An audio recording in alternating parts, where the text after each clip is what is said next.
The southwest region of WA is home to key industries such as dairy, beef, food production and agriculture.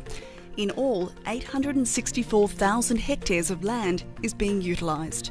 Our job was to identify key growth drivers that could allow these industries to develop and expand, safeguarding the economic viability of the region into the future.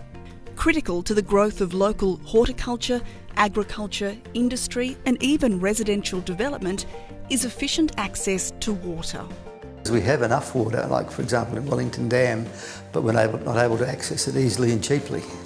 Action to secure this water source must be a high priority if we're going to see the region grow.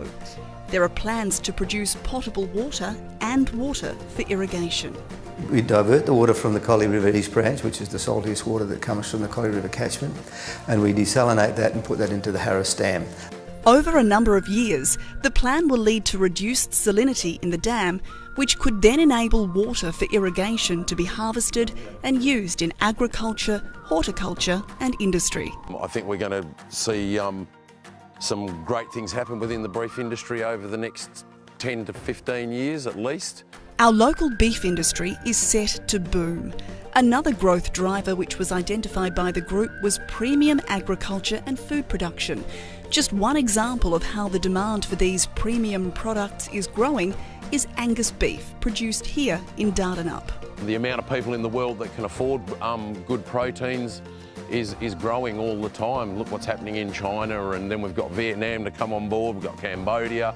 Another is in the dairy industry. It's a clean and green environment, and people who buy milk, whether it's for domestic or overseas consumption, are encouraged by what they see here in the southwest. Currently, 60,000 dairy cows on 160 farms are producing 340 million litres of milk each year, with a farm gate value of $153 million. And that can be ramped up if we've got markets to sell our products to in the future. Milk production in WA has increased by 12% in the past 2 years.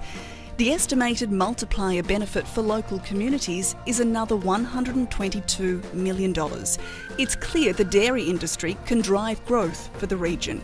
Other potential growth drivers include the redevelopment and growth of the freight network and port access arrangement in Bunbury, and the opportunity to market our products with a generic destination branding, which seeks to promote a high-value return for produce for our region.